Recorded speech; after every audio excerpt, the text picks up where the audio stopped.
मैं एनसीसी में रहा, सी सर्टिफिकेट मैंने हासिल किया। कहीं ना कहीं मुझे, जैसा हर एक नौजवान में होता है कि सेना में जाना है, अगर आप एनसीसी कर रहे हैं जी तो एक जज्बा रहता है। एग्ज़ाम दिया यूपीएससी का तो सीआरपीएफ हमें मिली, पर जी ट्रेनिंग में जाने से पहले फिर पढ़ाई हम कर रहे थे, तो पढ़ाई में हमने जेआरएफ क्वालिफाई कर लिया। जी जेआरएफ क्वालिफाई करने के बाद मैं ट्रेनिंग में नहीं गया सीआरपीएफ की, और एक या दो अटेम्प्ट और जो हमने ट्राई किया देने के लिए, उसमें फिर हम सिविल सर्विसेज में आ गए। तो जाहिर सी बात है, जर्नी कहीं और की शुरू हुई थी और जाके कहीं और एंड हुई।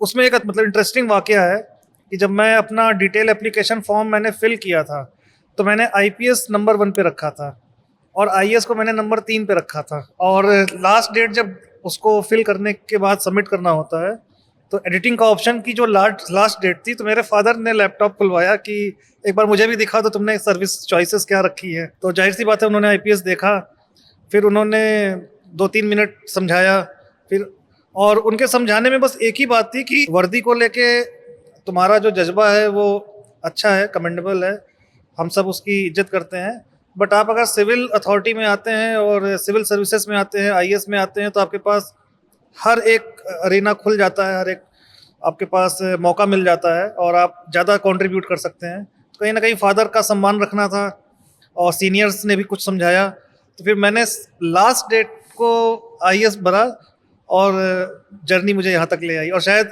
ये जो होता है कि किस्मत में लिखा है, जी इस सर्विस में मैं आया तो ही मुझे मौका मिला एज ए म्युनिसिपल कमिश्नर, कि सेना को लेके जो मेरे अंदर जज्बा रहा या सम्मान का भाव रहा, उसको मैंने इस प्रोजेक्ट के रूप में उतारा है। तो अगर हम पॉइंट ऑफ व्यू से बात करें तो इसकी जरूरत किस पर्सपेक्टिव में बहुत ज्यादा है, एक वॉर म्यूजियम की होना, और वो भी मुरादाबाद जैसे शहर में? देखिए, म्यूजियम या कोई भी ऐसी साहित्यिक चीज़ या जो कला से संबंधित है, जो आर्ट से संबंधित है, वो एक ओवरऑल पीढ़ी को शेप देती है। किसी भी सोसाइटी में जहाँ पे लिटरेचर, आर्ट्स, म्यूज़िक को इज्जत मिलती है, सम्मान मिलता है, वो सोसाइटी हमेशा अपग्रेड करती है। ये मैं नहीं कह रहा हूँ, ये हमारे संस्कृत के श्लोकों में भी लिखा हुआ है।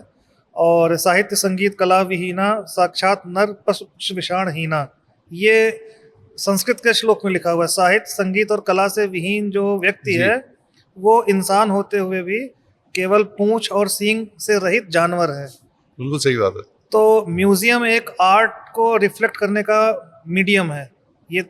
और अगर म्यूजियम जो अब बन रहे हैं, जो इंटरेक्टिव मॉडल के आधार पे बनते हैं, जैसे आप जहाँ बैठे हैं, त्रिशूल भारतीय रक्षा संग्रहालय, यहाँ पे आप पहले सेक्शन में आते हैं तो आपको पैरा एसएफ के जवान नीचे उतरते दिख रहे हैं मोटर जी से।